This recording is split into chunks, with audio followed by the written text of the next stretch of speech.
Bitch, my fucking phone alarm just interrupted my last video, so now, now I want to kill myself. I'm gonna say, I want to kill myself. Yay. Cause what the fuck? What kind of... It's like, I was just like, oh, yippee, I had such a rejuvenating 2 days with my fucking ex-boyfriend Liam, and now I got a fucking scar on my goddamn thigh. And now I want to cry. And now I want to die. Oh shit, bars! Why would I even try? Oh, my leg hurts like a bitch, and I don't have rubbing alcohol. Oh, it's like, where did that even come from? I didn't even do anything. I like how I'm wearing amethyst and topaz and shit as I'm crying. This is... oh, Liam got me the purple amethyst for a belated Valentine's Day forgiveness gift, and this is just a fucking purple tiger's eye bracelet from Morgan. Well, I may as well get vulnerable, because like that fucking teacher from my shitty previous comedy class said, don't censor yourself. So I'm gonna say it. I would have wanted to start a family with Mitchell. Mitchell was the, like, God, he was everything I prayed for in a man. And I know, that's insane. And there's plenty of other times in my life where I thought, he could be the one, trust me. Like, when I was 17 years old, I had such an amazing time with this 19-year-old called Zach. He was a terrible piece of shit. But, you know, in the beginning, when it's always in the beginning, we had this nice whirlwind romance. It was so sweet.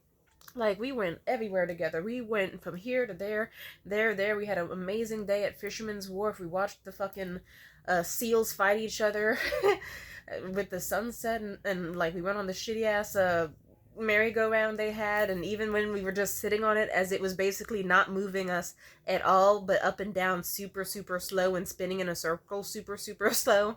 I remember we both looked at each other and we were like, this shit sucks. Yeah, it's not as fun as it, like, was it only fun because we were kids? I said, no, I think this one is just slowed down for babies specifically. Like, I think it's supposed to go a lot faster. And I just was like, hey, you want to just, like, go buck wild as if it's genuinely fun? And he was like, yeah, sure. So we both started simultaneously screaming, like, ah, fuck! Oh my god! It's so fast! Oh my god, can you believe it? And we were acting up so much that we made the kids around us, who also weren't phased by the ride, start giggling. That was cute. And I remember the first time me and that Zach guy, Zach Reva Uzi, stupid motherfucker, I hate that man. I remember the first time we kissed, it was at his place after looking up interesting words on Urban Dictionary that I am not comfortable saying on YouTube. And we were playing Doki Doki Literature Club, and at some point he showed me this cool, like, butterfly knife replica that was, like, rounded so that it couldn't genuinely hurt each other. And I started playing with it as we were playing, and he was like, do you have my knife? And I said, I sure do. And he said, give it here. I said, no, take it from me. And that led to, like, a fun but mildly sexy, like, us both being of, like, equal hate, like, weight and height, trying to wrestle each other down and and trying to, like, pretend to see who could stab each other in the heart first. And I remember specifically the way that I lost, and I collapsed on the ground, and we both collapsed on the ground in a total sweat. I collapsed because I was genuinely out of breath and tired. He collapsed because he was like, when I was like, oh shit, oh, I'm so tired. He was like, oh yeah, I'm tired too, and he just saw that as an opportunity to lay down next to me. And I was looking up at the ceiling, and he was looking at the ceiling, and then he started looking at me. And I remember specifically in Zach's mind, he was thinking, ooh, this would be a great time to kiss her. Adrenaline's high, blood's pumping. This could be great. So his plan was to just very quickly grab me by underneath my chin and turn my chin this way and kiss me, right? He did it a little bit too fast. So this nigga karate chopped me in my fucking throat. I go, oh, fuck. What the fuck? And he's like, I'm sorry. And I laugh it off.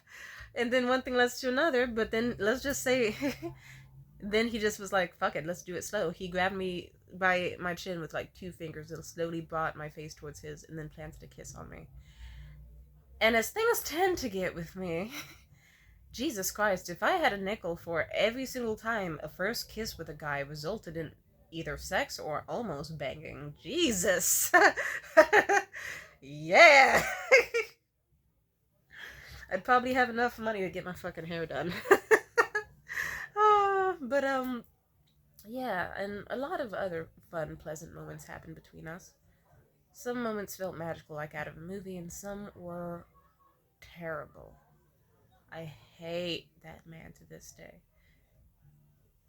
He's one of those men where I hate to say it to you, I would not hesitate to blast his brains out in the street if I had a gun. Or if I did hesitate, it's solely because I would know my life is going better than his, which would make me happy. Now, it's very interesting how flings can go that way.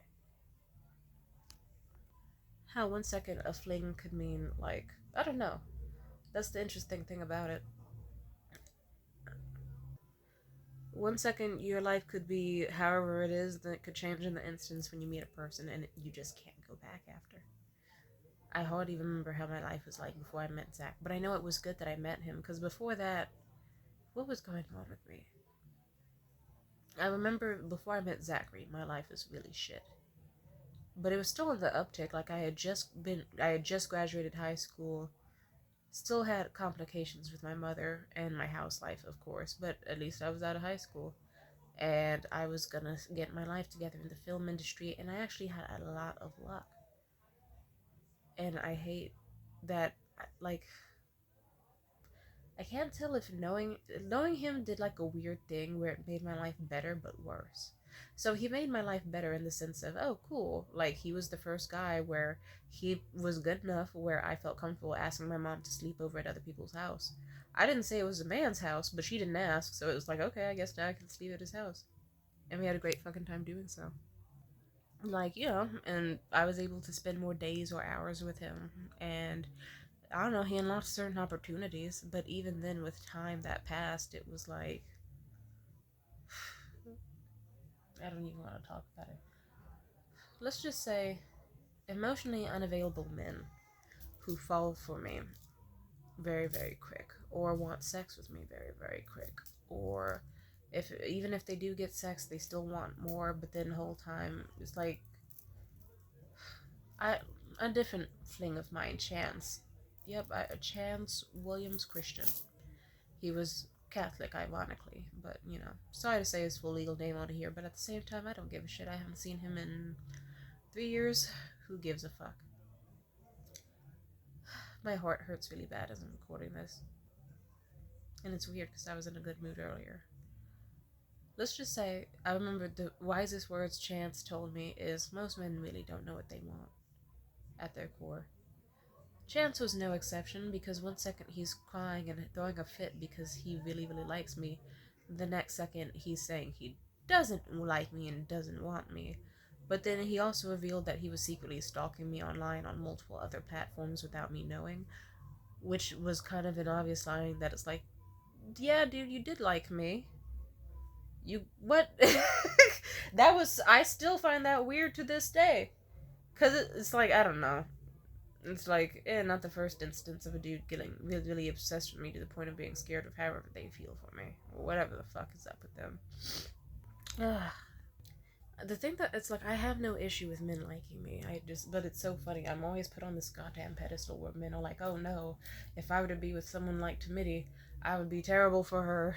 And then whole time, it's like they have a self-fulfilling prophecy and they fuck it up. I hate it. Let's just say I thought Zachary was going to be the one. Is he? No, he's the one who I will always hate. You know, he's like the first on the list. And if you're like to me, well, what's the list for? Don't ask questions that you don't want to know the answer to. But don't worry, when I have my very bad obsession stages, I'm good at just. Let's just say I'm not keeping tabs on that fella. Cause why would I? Why would I? Almost every man I've dated since then him has been better or worse, either or. So it's like if I don't have better people to be with, I have bigger fish to fry. Let's say. Let's see. I already talked in another video, or at least I think I posted that one about Patrick. Yeah, Patrick number one. How I was so head over heels for that man and our romantic attraction together. And let's just say it's been however many years, and we have no touch with each other, so I thought, hell, I thought Morgan was endgame. Despite all the nightmarish bullshit that happened between me and me and Morgan, I really thought that he was gonna be the one I would marry. That he was gonna be the one I would have a house and kids with, and all that. No, that did not happen. Same for Liam. I thought that with Liam at some point. But even then, to an extent, I kind of knew it's like, he's nice in concept, not in execution. And yeah, it's like even during our best moments, I will be like, what a sweet guy, what a thoughtful man, what a kind soul. Doesn't like doesn't inherently mean he would make a good father, not in any way. Would he make a good husband? Probably fucking not. I'm just saying. Uh, yeah, but yeah, I told y'all about how Patrick number one was such a fantastic guy in a dreamboat and the one for me. But it's good we didn't work out because he had a lot of issues. And now I'm just at the stage with Mitchell where it's like, trust me, a part of me is still like, I know I shouldn't believe it. I know it should be easy for me to just be like, he's gonna be like the others. You can have a really strong connection with someone and still not be meant for them. Like, me and Zach, when we were with each other, it was like we had a nice little electric connection. We did. That's what happens when two teenagers are, of course, attracted to each other and get along very well about, surface level shit like Urban Dictionary, fucking fucked up words you find on there. Like when you get to bond about things like waffle stomping and Jack in the Box motherfucking loaded fries, or bond about like movies coming out or like anime, it's easy to think that you're gonna have some sort of amazing connection. And there were other moments I can give a credit to with him. I forgot. I think he taught me some stuff about Taoism and Buddhism or whatever, which I found interesting and fascinating. Interesting, even though he still knew only a surface level amount, but still. But just, annoying. Like, when me and Patrick number one dated, my life got better and worse after him. It got better in the sense of, oh, look, I have someone whose family fucking adores me to the point where they think I'm gonna be the one. Where his mother always rushes into the kitchen to find a way to talk to me about my goals in my life and how I'm gonna be big and how I have such a natural curiosity and drive and ambition to me that I'm naturally gonna go very far in my life. Thank her for that. I'm very grateful to Eileen. Amen. Eileen Kingston. Yeah, nice lady. And it's good I met her. I got to know how it feels like to have like people that try to show you how much they care and love you. You know, people where they hear you going through shit and they help. Like they find out you used to have an eating disorder. Suddenly, there's not a moment where they're not trying to give you food at any given moment. Sweet people, people where you can, well, even then with Patrick, it's like, okay, we were able to talk about cool things like, philosophy or anime or our lives or trauma or how we would be ideal parents to our hypothetical kids with or without each other. Like, that was nice and all, but what can I say? He didn't want to work on himself, and that's a damn shame. And I'm not saying that dismissively. Let's just say he had some issues with like. Let's just say he had issues. Like he was the type of like it's like nigga, you're white and Irish, and you're out here putting on a fake black accent to try to put on a masculine front. Nigga, you Aryan race looking motherfucker. Stop trying to sound like you're fucking 50 Cent or Ludacris. What the fuck was up with him? Like he would weird out my family. I remember they were like, "Hey, Tamia, there's a white boy in a car blasting music outside. Is that yours?" I was like, "Yeah, that's mine." They were like, they laughed their ass off, and they were like, "Yeah." We were like, "Who the fuck is this white boy in this black ass neighborhood sitting in the van blasting Travis Scott and Trey Songz and shit?" Like, come on, he was corny. But that was a dream guy when I was 19, I guess. He was muscular. He had a nice ass.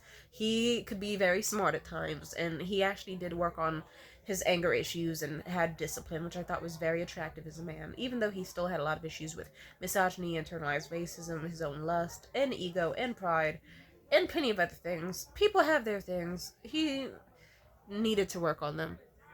Oh, I did something to him recently, but I don't know if I want to say it because it's kind of embarrassing.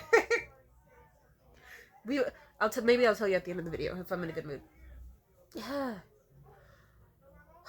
And then with who else? There was someone else I really liked. I hate that I don't remember. Oh yeah, same for. No, I'm trying to think. There was someone I was gonna bring up. I guess we could tie it back to Mitchell. Mitchell was someone where I met them and my life got better and worse. We all knew how terrible fucking 2024 was for me. It's like before I could even fully get over the trauma between me and Morgan's fucked up year long 2003 escapade, I was already thrown into 2024. And then, oh look, bingo, suddenly I'm in a relationship with a 32-year-old with a fucking 9-year-old, or at least like whatever the fuck you call it. And it was great until he started deciding, oh, I'm gonna be sexually abusive to Tamia for no reason, and I'm gonna try negging and all these other tactics for no fucking reason. Like, and he was mad when tactics wouldn't work, and he'd try new tactics. And at some point, I'll put it this way: like when the shit didn't work, it was like unstoppable force versus immovable object. It's like it was kind of the equivalent of like watching a toddler try to punch a cement wall. It's like, what are you doing? Why are you trying to do that? You're fucking stupid. Like, stop. But you know, he was also like he was nothing but brick walls in here too. He was not a smart man. He was extremely stubborn, borderline retarded. I'm sorry to say the word retarded, but he was also just Jesus. If you just wow, something's seriously wrong with that man. I don't even want to talk about him too much. I thought we were gonna have something, and I like trust me. I like what's so sad is how much he hated himself to the point where he wanted to just like hurt others out of fear of being hurt himself, and it just because he didn't think he was a likable person. So he ruined something good. I truly thought, wow, this is a man who has a good head on his shoulders. He's thoughtful. He seems very sweet. Let's see, he's very strong. He already has shown himself to be a good family man. He has a past, but he also seems to have a promising future, and he wants to work really hard for me, and he actually tries to put in an effort to, like, give me what I want, and if I say I want to do something, he tries. He works on his temperament. He does this, he does that. He didn't have too bad of a temperament when we met, but when we did have certain conflicts, he was able to, like, talk on the phone with me for like it could be 10 minutes, it could be several hours, but he was the type of dude we could get on the phone and talk for hours. Like his whole 7-hour shift would go like that because we would just have fucking sweet ass phone calls because we had opposite schedules and working and stuff. Like he would generally get sad if there was a day where we weren't talking, and that was just the days where I was, where I was either working or like sleeping after working the shifts that I was working for the hours I did. I really liked that man, but eh, he didn't want to work on himself. He wanted to have a bunch of self-fulfilling prophecies and insecurities. And insecurities aren't inherently bad, but the reason I hate them so much in other people is because you will watch someone either try to destroy you out of insecurity and ego or try to destroy themselves. And it's just like, what are you doing? We have a good thing. Why are you ruining this? And that fucked it up. But most importantly, he fucked it up. I have to say, the only thing I did that was really wrong was not leave.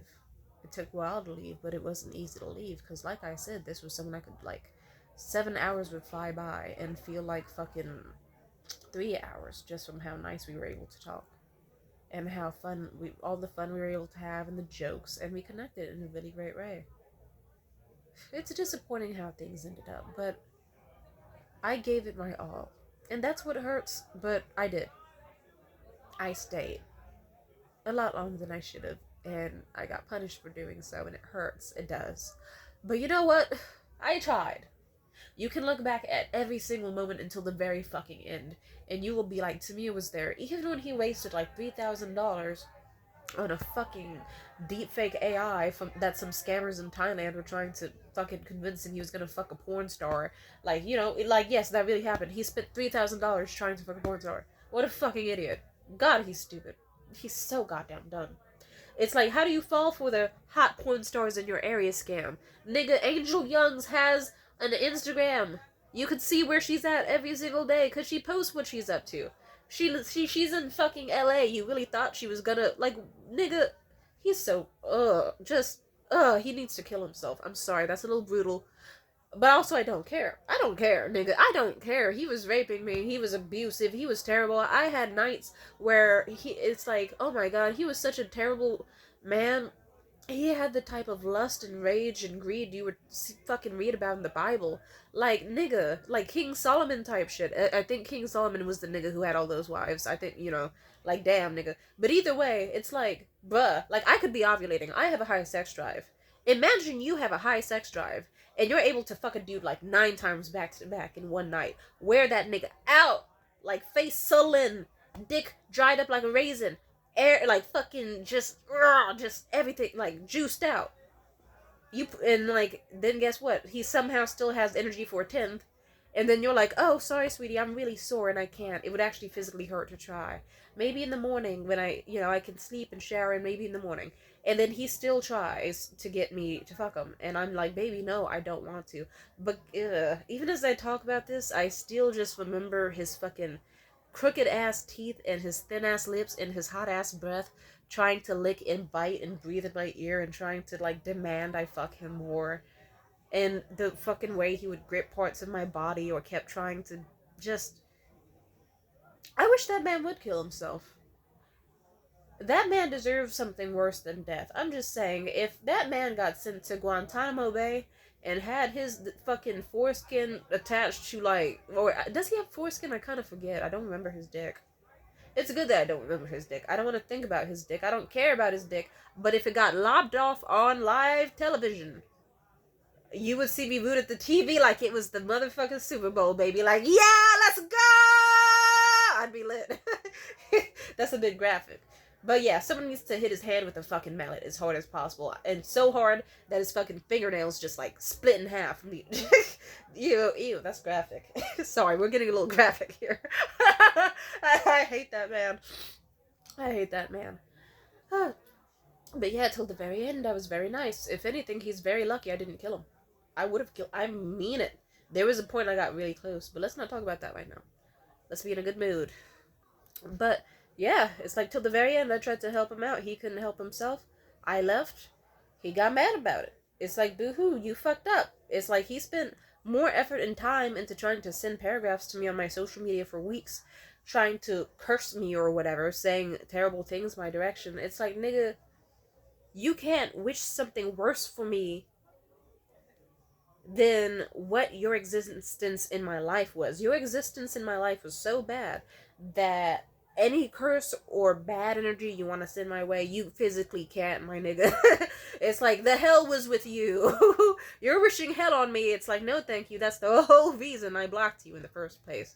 So, he could throw his fucking tantrums from multiple different numbers and social medias and shit, going womp womp. It's like, yeah, nigga, it's not my fault that you were being awful to me.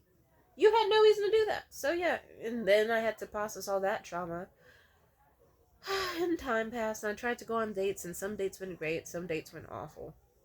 And it's just like, damn, how many niggas are gonna be awful, It's like, you get tired of it. Like, damn, can any of you be normal? What is up with you motherfuckers? And I know you're like, to me, are you just picking bad men? No, I'm picking motherfucking software engineers and data analysts with good jobs and good income. Come on now. I'm like, or at least I'm trying to pick the good guys. Like, when I pick the guys who are actually pretty damn normal, something's wrong with them. No offense. It's like, simply put, I'm gonna say it like this. Is there even a such thing as a normal guy? Or is there just something in the water in my area where all these motherfuckers are just kooky as fuck? Where they just have a Scooby-Doo reveal later on where it's like, surprise! I'm a massive narcissist. Like that Alex guy. Does anyone remember Alex? If you don't, he's the guy who got me some fancy shit. But we don't have to talk about him. Past, like, I don't know. When he left, I more so missed the stability that was associated with him. Because I was able to be like, oh, look, I can eat food consistently and have like nice hangouts and good conversation and like live in a little fantasy la la land at least for a few hours or even a few days where like money is no issue, stress is no issue, time is no issue, and everything is good. And then he used that by being a negging sexual predator, and oh my god, what's up with the dudes and like trying to be sexual predators and are negging? Like, what the fuck? It happens so much that it's like, Jesus, am I just gonna have to fucking get myself to a nunnery? Ugh. Just goddamn. And it's like, if they're not a sexual predator and if they're not someone who's negging, then they're incredibly fucking boring and antisocial and optional forward. They have no interest in you. Yay! Jesus fucking Christ. What's up with it out here? It's tiresome. I know it's not good to stress and use your energy thinking about this type of stuff, but you know what? Self-reflection is still important. So, one person's, don't think about it too much because why you Reopening old wounds is another person's, hey, you need to look back at the past and see what's repeating so you can stop it and nip it in the bud and heal and figure things out. You know what I mean? And I guess Mitchell, yeah. It's like Mitchell caught me at the point where it's like I was really, really not doing well before I met him. Really, really bad. And then there was an uptick for a little while, but then it got bad again. I was in such a terrible place, and then I met him. I'm not, and trust me, I didn't expect him to save all of my issues. No, I thought to myself, at fucking best, like, he will be some extremely hot, tall, sexy glass of milk with very nice legs, and a very nice penis, who will face fuck me and spread me open with his nice girthy penis in one or maybe even two or three holes, and like, and then I will forget about him, and he can be a nice little 2-day present to myself. He ended up being a lot more than that. I don't want to talk about the good he did because I'm going to start crying immediately, and I'm trying to not cry because it's making my dark circles worse.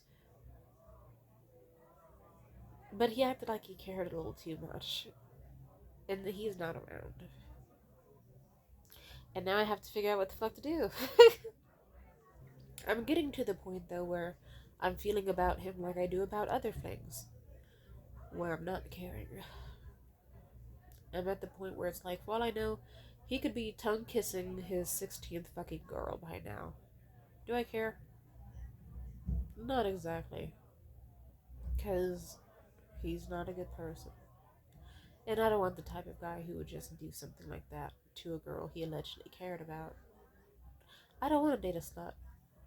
I don't want the type of man who's gonna act like I'm his sole dream woman, and that it's not gonna be our last time seeing each other, and then vanishes. Do you know how many times I've had that happen? Hell, pattern number one was that. Plenty of people were that.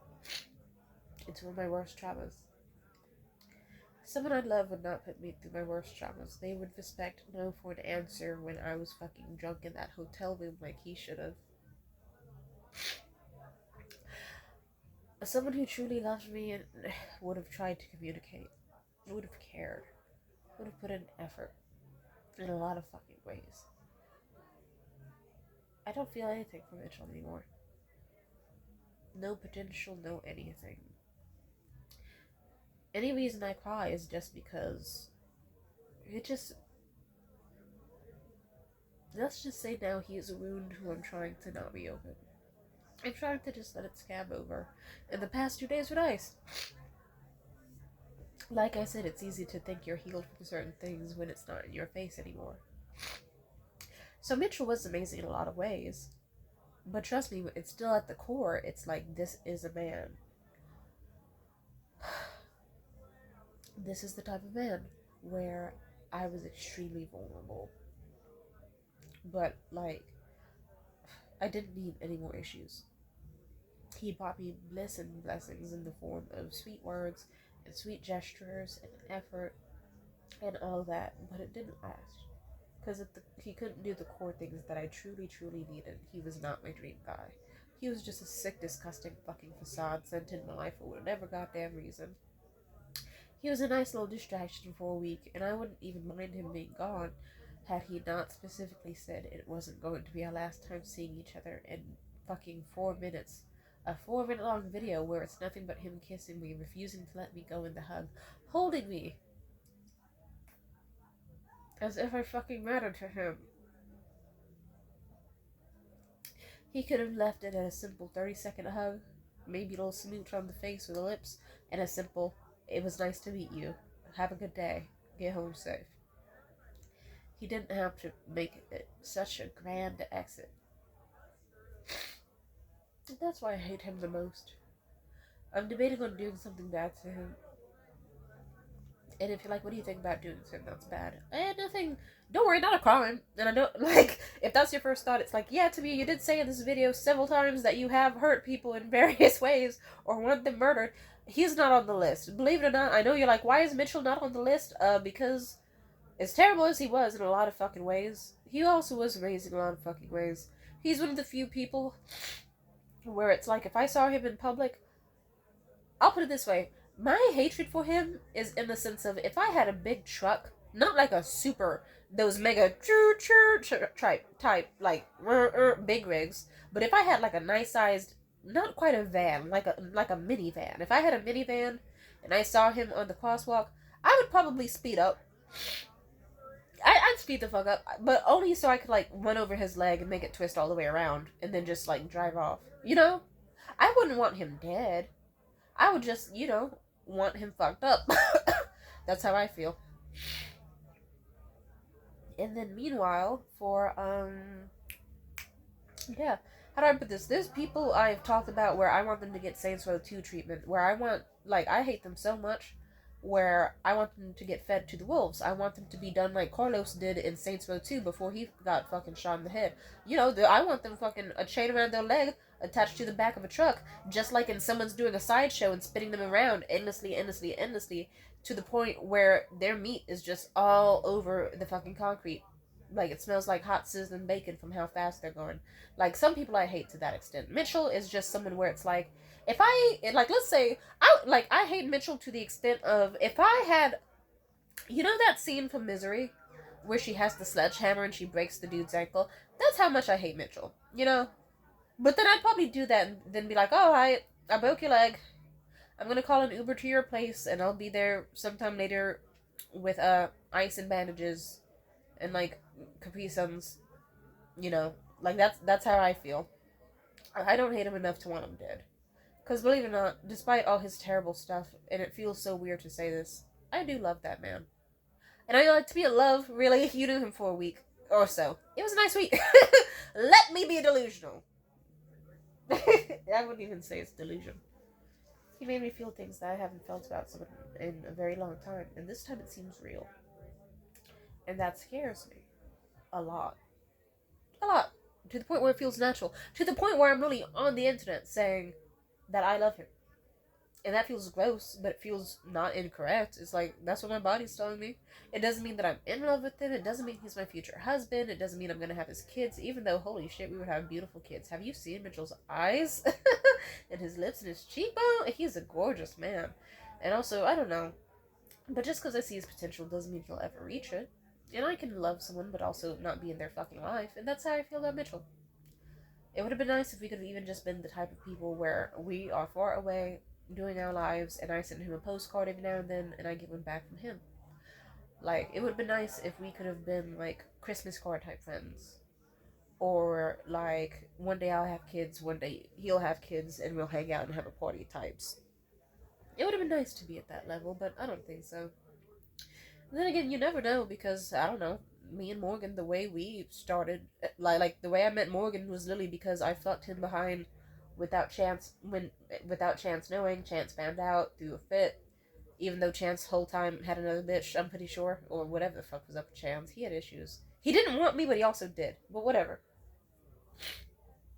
So he was like, I can't believe that she's fucking other people when I care about her, even though I don't really want to date her. That was Chance's thing. He's a weirdo. And that's coming from me. But with, who was it? Oh yeah, and I met Morgan because Morgan was the guy I fucked to try to get over Chance. And then he also was the guy I fucked before Liam, and I don't know, let's just say a lot of weird shit happened between me and Morgan, but it didn't stop the terrible year of 2003 from happening. Like, there was still good shit that happened in 2003. A lot of terrible things, too. And I thought Morgan was going to be something with me, too. And I thought to myself, hey, even if we don't work as a relationship, it'd be nice if he was just some dude where I'm an old lady with a nice big garden and a koi pond and a bunch of grandkids or whatever, but every time I need dick, I call up Morgan. And he fucks me. Like, that would have been nice. Or even just like pen pals or something. Like, non-serious connections. But I don't know. These dudes just are entirely non-serious, so you can't even picture life with them, because they will fuck you up for whatever fucking reason. The pain. I have more to say, but I'm debating on how much more energy I feel to expel in a video. Because already when I make videos like this, I'll feel so satisfied, but it also will feel like the emotional equivalent of, like, imagine you have a big fat juicy grape, and you put it in a machine, and you crush all the juice out of it, but you just keep squeezing, keep pulling, and it's like, or maybe like a grapefruit might be better. Imagine you have a grapefruit that you put in a juicer, and you're like pushing down trying to get all the juice out, but you know damn well there's still like juice in there left, so you just gotta keep slamming it, slamming it, slamming it. Get the juice out, get the juice out, get the juice out. And then eventually, even though it's drained as fuck, you're like, hey, there might still be some juice in there. Let's see how much more we can get out. And that's how it feels when I make a video that's over 35 minutes. It's like, okay, how much more do I have in me? I really wanted Mitchell to get therapy and get healed and stuff. When we talked, I remember he said that if he did get therapy, he would go for the 2 hour sessions. I said, 2 fucking hours? He was like, yeah. And I said, nigga, I have a lot of issues. Even I only do 30 minutes, and that can be life changing. Why do you need 2 hours? And he said, yeah, someone told me that like 2 hours every 2 weeks is like the best for you. And I was like, no offense, I see why you wouldn't do therapy, because yeah, nigga, 2 hours is a fucking lot. Sometimes the best thing you can do is just start off with a little 10 or 15 minute phone call, and then maybe extend it to like 30 minutes, and then it goes by super fast, and then like talk to her next Wednesday. Like you can start off small. You don't have to dive in. Like hell, Jesus Christ. That's like if I wanted to watch a movie to make me feel good, or like a television show, and I had the option of Gone with the Wind, which is fucking 4 hours long, or if I had the option of like Shark Tales. I'm gonna go for Shark Tales because Shark Tales is guaranteed fun in a short amount of time, and like, you know what I mean? Is that a good metaphor? I hope it's a good metaphor. But I would have wanted something to work out with Mitchell. He also told me before that he's had his own issues with obsession and love before. And a part of me just kind of hurts that it's like, I wish he didn't treat me like I was going to be just anyone else, because he definitely didn't like if I even had a hint of that with him. It just is so hypocritical for him to be like, not like, I'm just saying. And he was weird because he had his own issues of, I want to be in, but I don't. I don't want to hear about her with other men, but do I even want her? But I want to picture like a family with her, and oh my god, she would look amazing as my wife and kids, or as the mother of my kids. But at the same time, it's like, oh no. It would have been nice if things worked out. There's a lot about Mitchell that was strange and unusual, but that I appreciated. It's stuff that I don't find in other people. He unapologetically mentioned how he talked to himself, which is nice. I like when people do that, and I'm sure you can guess why, because I've been talking to myself on camera for like 37 minutes. And if you're like, Tamia, really? It's like, yeah. Did you know that whenever I talk to you, the wonderful viewer who I love, that I'm also talking to myself in the process? Yeah, we have a third listener, and it's me! That's funny. Sorry, 1 second. But yeah, I would have liked Mitchell a lot. I wish he just gave it a chance. But he has his own things to do and his own healing process, and I don't know. It just makes me sad. I don't know how to explain it. It felt like Mitchell was a missing piece in my life. And when he was around, it felt like everything was okay. It felt like things were more manageable. But, you know, it could have been for a lot of reasons. You know, could have just been by the fact that I was extremely lonely and, like, yeah, it's like if you only have Liam to see consistently in person, that's a little rough. And, like, yeah, he cared about me in ways that not even Liam really has after 3 years of knowing him. And, like, a total stranger was able to bond with me over, like, certain mental conditions that we both have that no one else does. Like, and we had a lot of things in common. And you should have just seen the way he looked at me and talked to me. God. The pain of meeting someone who acts like they're your future husband and then having them ripped out of your grip. I've been through it many times before. It hurts each and every fucking time. The only times it didn't hurt was when I got a replacement. Like, you know, Patrick number one, when he left to college and then went from, ooh, I'm going to talk to you like every Thursday night. We're going to have a nice night dedicated to like video calls. Like, I'm going to text you whenever I can and all that. He quickly switched up and became so emotionally and verbally abusive and gaslighting and such a disgusting asshole with lust and greed and rage. Like, Jesus. He also had that type of shit. Like, Jesus. What's up with these dudes? I'm noticing a trend here, because even Mitchell, he had rage. Well, but I also have rage, so it makes sense that I'm attracted to that. Mitchell was a disgusting, lustful man. In, in a disgusting way. I liked it, though. And, greed. I don't know if I have greed per se, but then again, I do like men with money for a reason. But I don't know. No, I wouldn't say I had greed. Yeah, or at least not in that context. I don't know. It just felt like I met the love of my life, and now he's gone. I'm sure there will be, like, I get it, 8 billion other people on this planet. It's like, I'm prone to meet the person who's gonna be a perfect match. Not a 97% match, not a 99.7% match. Like a full on 100% match. Like, guaranteed fitting puzzle piece. Everything's perfect. But my god, dude. There's so many assholes on this planet. Am I gonna have to go through 7,999,999 however the fuck many assholes before I finally meet the one person? Because I'm gonna say it, I'm probably gonna fucking I will off myself long before then. I promise you. Like, if that was my fate, I would off myself, dude.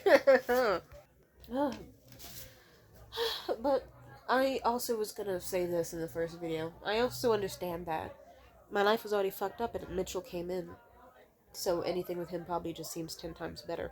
Even though I'm pretty sure, even if my life is going good, he would still be amazing in my life. Like, holy shit, S tier quality, man, let me tell you. Or at least perceived to me, trust me. Like, I am aware that he still has his flaws. He has his ego, he has his insolence and his arrogance, and a lot of things that a lot of people have, but still, he was sort of different about it. And I guess it just hurts to realize maybe he wasn't that different all along. Maybe he was that pathetic. Damn, I need to stop thinking about this, or else I'm gonna send him an angry voicemail. But just, yeah. Well, anyway. But, like I said, he made my life better because he was the best thing that happened to me, like, all of 2024. Aside from meeting you lovely people who are watching this video, of course, bless you. And aside, yeah, he really was. Actually, yeah, I'm looking back on the whole fucking year. It's like, there were benefits to the year. I got to expand my fashion, try on new wigs. I got to embrace womanhood to a certain extent and figure out certain things about, like, I got to go for more ideal types of men that I wanted and figure out how to be more demanding and ask for more and this, and that. But at the same time, it's like, here is a dude and like, I'm gonna say it. It's like, bitch, I had a year where I got gifted motherfucking 14 karat gold, opal, and diamond necklaces by the second fucking date. I had, ooh, what else did I have? I had a man with a 13-inch dick. Fuck my face. Curved. Nice. At least it felt like 13 inches, so I'm gonna give him that credit.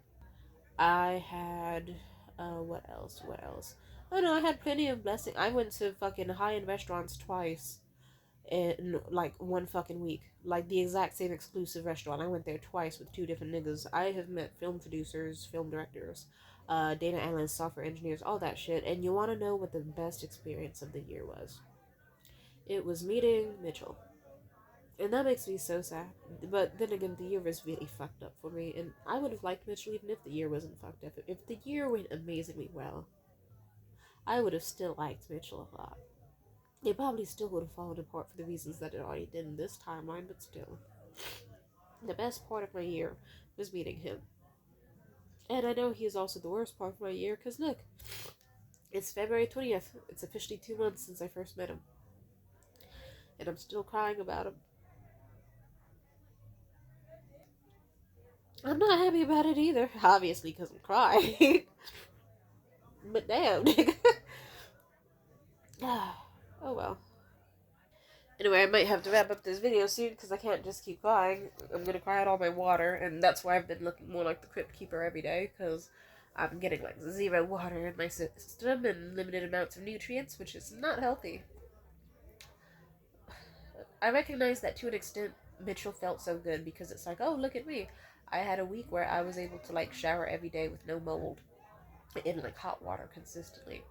And I was able to like, have guaranteed breakfast and guaranteed lunch and free alcohol and cookies and sleep in a nice, comfy, cozy bed with thick blankets and actually have time walking outside and having fun and having actual conversations, not just over the phone, but real face-to-face laughing, jokes, storytelling, not just with anybody, but with someone who I felt truly compatible with. I would have felt good about things and like, how do I put this? It's easy to think that your life's getting better when you're out of a bad situation. I was able to escape my life for a week. Of course, it felt better. But you know what? I'm gonna say it because I'm not gonna dismiss what he was to me, even though it hurts and I'm embarrassed about it. Trust me, I'm so disgusted by how I still feel about him. I don't think the week would have been as good with anybody else. Like, for example, if it was with Liam, mind you, I've known Liam for 3 years. If I had a week with Liam, no offense, me and Liam could get, like, we get tired of each other after, like, 2 hours. Like, simply put it, like, we wouldn't have had a Christmas like that. If me and Liam were on good terms, and me and Liam decided to hang out at his on Christmas, and he got me a gift, and I got him his gift, we would have had a nice time, but still not nearly as nice of a time I had with Mitchell. And that's just something. And that's why, sorry. That's why it hurts so much that Mitchell knew how he felt about me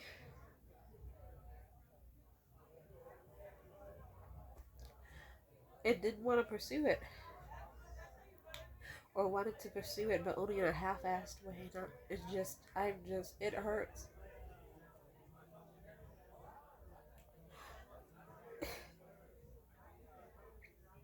It hurt. The last conversation we had, he admitted that he was afraid of me being. Sorry. He admitted in our last conversation he was afraid of you being friends with me because he had the feeling that he would want more from me, that he wouldn't just be able to be friends, that he would actually want more.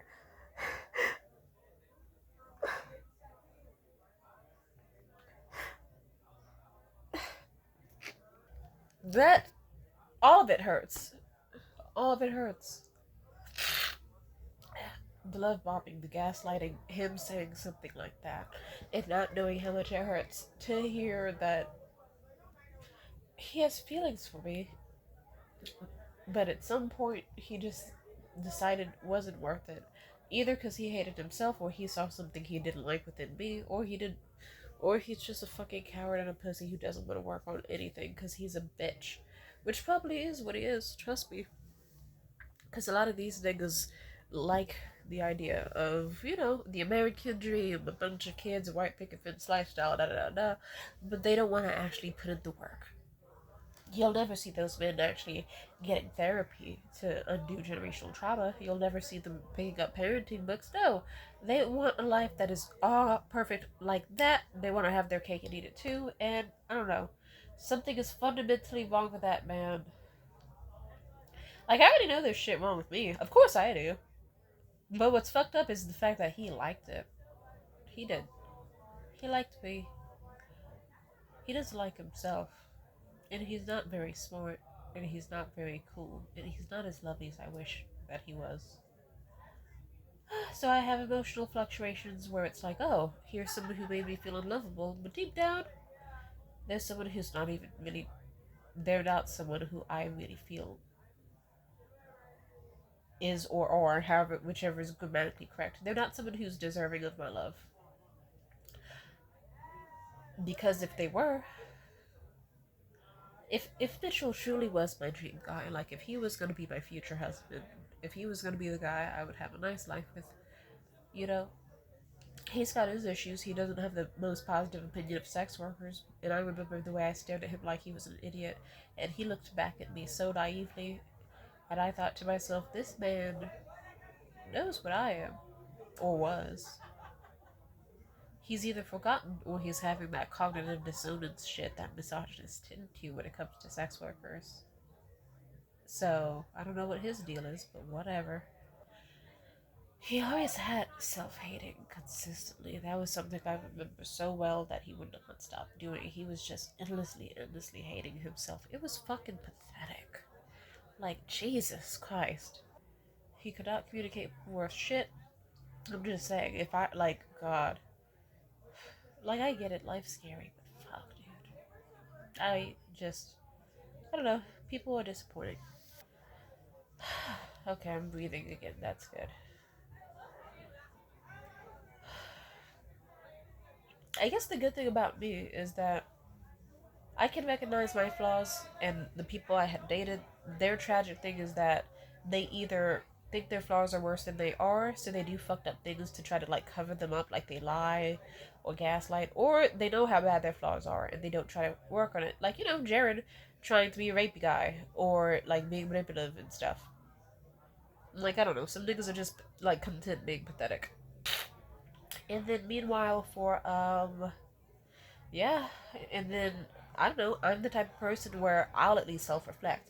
I'll be like, okay, do I have to do that thing with the bucket to his you know where that I'm not gonna legally say on camera? Or was that really just me having an ego moment? Because I don't need to be doing this. Okay, did I really have to contact their mother, or was that just me lashing out because deep down I am hurt and felt disposable? Like, I'll at least try to do the fucking work. Try, you know?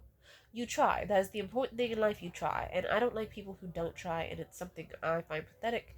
And I'm trying to condition myself to find people reprehensible so that hopefully, at the first sign of patheticness, I can just get the ick and leave? So I can recognize that the week with Mitchell was truly amazing because it was with Mitchell. There's no one else I would have had that much good of a time with. Like, really. He even told me himself, and, like, before shit totally hit the fan with us afterwards. I remember he said, "There's no one else that I would have ever wanted to spend a Christmas like this with, but with you." Like, mm, what a I love him. I still do. As I hate that I can't even say that I hate him because I love him. I know deep down, I still love him, and that makes me sick. It does. It's like fuck. But what can I say? We had amazing, stimulating conversations. We were able to talk about anything under the sun. Even if we fully didn't understand it or agree with it, we were still able to talk about it, and I really found that attractive. He was a very intentional man, very thoughtful, sweet, generous. He was very intelligent. He was very, very kind. He took care of his health. He did a lot of good. I really liked him. Like, there was never a single dull moment with him. Like, Jesus Christ, we couldn't even watch TV without, acting like it was the goddamn Super Bowl, screaming at the TV while watching the motherfucking World Championship tournament or whatever. I remember Mitchell hated himself so much that he assumed I was having such a terrible time with him, I had to tell him, when has there been a single second that you haven't seen me smiling from ear to ear with you, Mitchell? Oh well. I don't like dating people who don't see their worth. Me and Mitchell weren't even supposed to date. That's the fucked up thing. I truly met him because I was like, I want to just get slutted out and not have to be stressed out after. At least, like, just fulfill my urge to fuck and then make me smile a little bit and then vanish. Just within the confines of what I want. He stepped out of those confines and fucked me over. And I just wish it ended so much differently. I wish it did. I would have wanted to be his friend.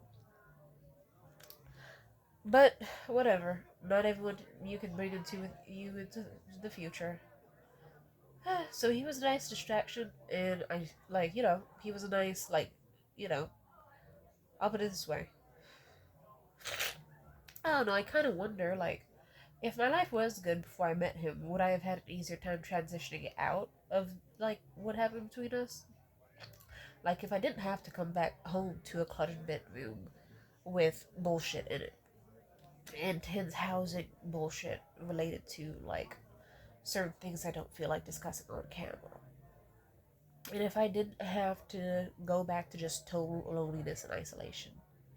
Like, no offense, the emptiness that came when he was gone hurt more. Because it's like, when you're already dealing with friends who are fake as fuck, or not truly around and no one's talking to you type shit, it's rough. But then imagine, it's like, I'll put it this way. When you're in a bad situation and you don't see any chance of it getting better, and you're just like, okay, I am never going to truly have anyone in my life who understands me. I'm never going to have friends who are truly there for me. At most, I can get a nice little response to a tweet or an Instagram DM reply to a story like every blue moon, or some positive YouTube comments from a lovely person every now and then. But aside from that, you're just gonna always be alone. Like, it still aches, the loneliness aches like a fucking wound. It hurts badly. But you know what? You kind of got used to it. Kind of like how it would feel to know that you're the only person on Earth. You know, you would kind of just get content, like, this is it. It's just me. There's nothing else but me in this nothing. And then out of nowhere, you meet someone who's amazing. Like, I don't know, imagine you think you're the last person on Earth, and you meet someone who's like a fucking angel or an alien or whatever you feel like for this metaphor. Like, I don't know, like, imagine you meet someone who's like a fucking alien, and they're like, oh, hey, I'm gonna take the physical form of whatever I sense that you will like best. Boom! I'm a 6'5" white dude with nice luscious thighs, extremely long legs, like a beautiful smile, a goofy like disposition, and I am sitting here just to like check out your planet with you. How you doing? And then you talk to the alien. You're like, oh shit, you like that? I like that. You know about the Jonestown cult? I know about we both love the Jonestown cult. Holy shit. Oh shit, you talk to yourself. I talk to myself too. Ooh, you had this childhood. I had this childhood. You had these parents. I had these parents. You like this food. I like this food too. Wow. You've never tried this. We should try this together. And then you have so much fun, and you're supposed to only, like, that alien was only supposed to be there for like a few hours or something, but instead, next thing you know, it's like a whole fucking week, where it's like you go to sleep with the alien cuddled up against them. Like, you wake up and they're like early in the morning at 5 a.m., and the alien fucking wakes up the second they hear you're up, and they start kissing you, like you're like just fucking it, like they're in love with you.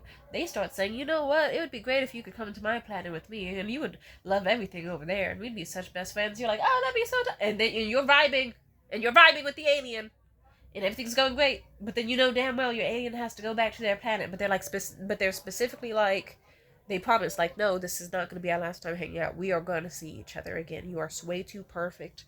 I'm going to make sure you reproduce, and you're gonna be have such an amazing life, amazing guaranteed life, and it's gonna be fucking amazing in a way that you will never ever ever, like, just never doubt that you're gonna have an amazing life. And the alien promises it's not that they're gonna bring you to their home planet and you won't be alone anymore, and you're gonna have a perfect life.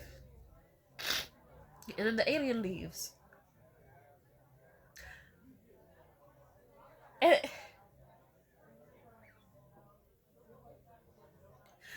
it never comes back. You try to send out signals, you try to make SOS signs, you wait, and you can't get over the alien because everywhere you look, you think about them. You're like, I wish I could do this with them. I wish I could do that with them. Oh, they would love to know about this. I hate Mitchell. Sorry. Oh, God. It's a good thing I'm recording, otherwise, this would be the part where I would start hitting myself and slamming my head in walls. So, thank you for being here. Yay. And that's how I felt. And then imagine that after you meet that amazing alien, you just have to, and like, months go by, and you know you're not gonna see them again. Like, they've even sent you signals, like mixed signals, ironically, that fits the metaphor, before finally the connection goes dead and you know guaranteed you're not gonna see them again. But you hold out hope, but you deep down you know that hope is fruitless. And then you know that you're just back in your hopeless little wasteland. All you can do is just wait until the pain passes and you can get back to normal and hopefully find a way to make the isolation of living alone on your planet much better after they were around. But still, that's how it feels. And it fucking hurts, okay? I wish Mitchell was back. I do. But at the same time, ironically, if he was back, I don't know how I would feel if he came back. Hell, I remember when Mitchell did come back. I remember the first time he did. I remember that.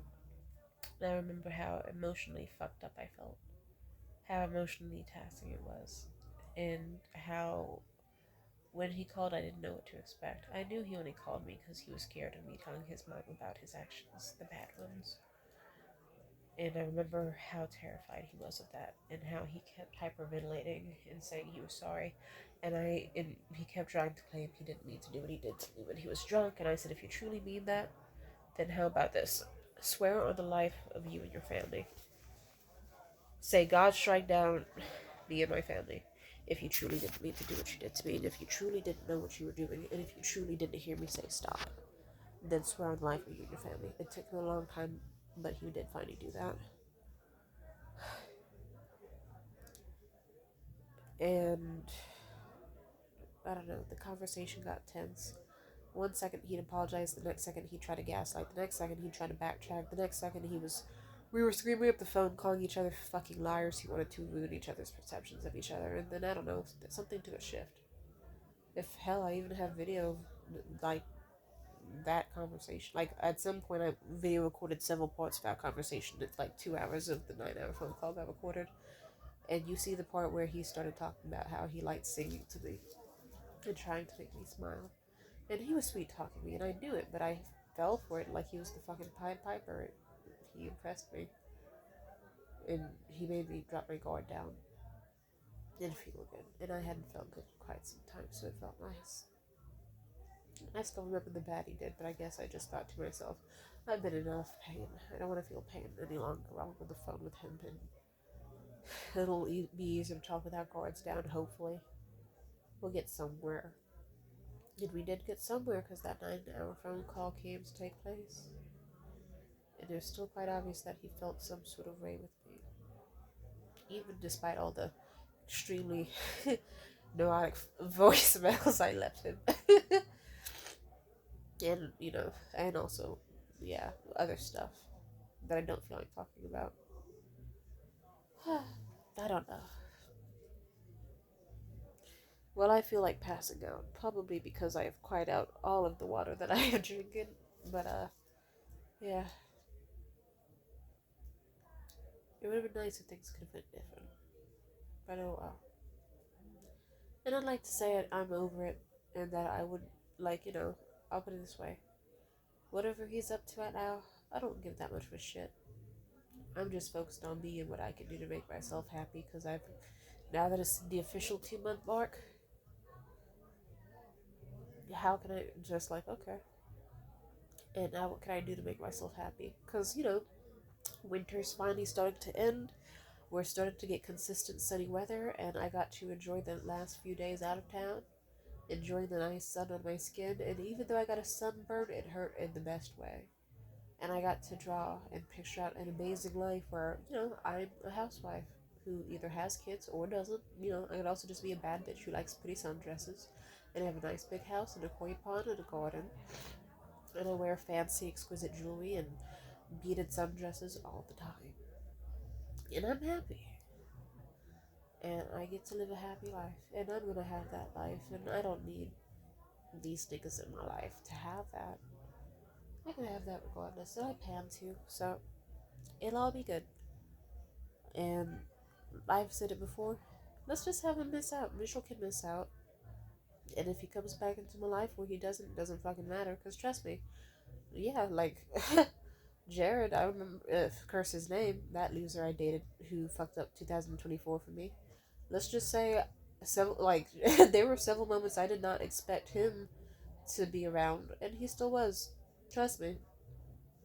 For Morgan, hell, it was several years where it was let's just say, when I first Morgan, I thought to myself, what an ugly, stupid bastard who is so pathetic and unliked and ugly and busted looking, and he's terrible in bed. And then suddenly years later he came back, and suddenly he was the best sex I ever had, and I thought he was my future husband.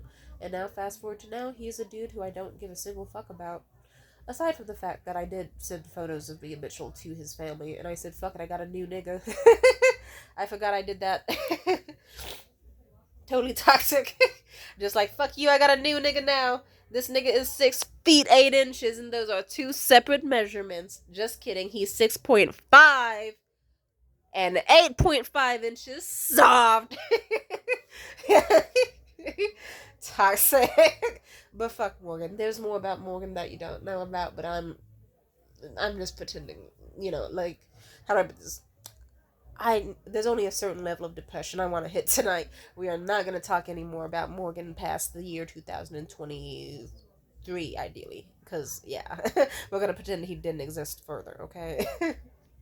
And like, yeah, I'm surprised at a lot of things. Life has a way of surprising people. I don't expect Mitchell to come back. If he did, fuck if I know. I'm not really. Let's just say it's on him. It's on him now. I've done all I can. If he truly wanted to show me he was sorry, then he would come back into my life and show me that he was sorry. Like, he would pull out all the fucking stops, because that's what my future husband would do. But he's probably not my future husband, and he can just be known as some loser who made me happy for a week, who then had to fuck off because he's pathetic, and I can no longer dedicate time and energy to him because he doesn't deserve it. And whether I get married or I'm not, or I have a big successful life, or, well, no, I'm probably gonna have a big successful life, knowing me, like, holy shit, then at least I can say I gave it my all with him. And he can miss out. I'll have kids that look nothing like him, or look better than he ever fucking wished to look like. And I'll have a fantastic, amazing life. And he can, well, whatever life he has, I don't care, because out of sight, out of mind. I will see him the same way I see all of the other men I thought I'd have a future with. AKA, I won't see them at all. They will just be long gone. Like, at most, they'll be fucking playful stories shared about at a future Thanksgiving when I'm a nice old hag. Where I'll just be like, oh yeah, me and this one dude kissed at a Giants game. Ooh, once I was mad at my other ex, so I met with a stranger online and he ate my pussy on Christmas morning. And they'll be like, okay, Grandma Tam, I think you've had too much wine. I'll have a fucking blast, dude. Yeah, I plan to be an awesome old lady, no matter what.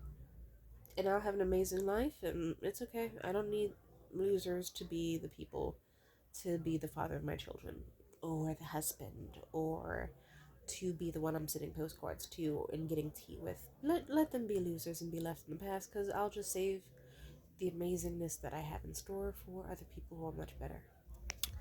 Alright, amen. Peace out. Bye.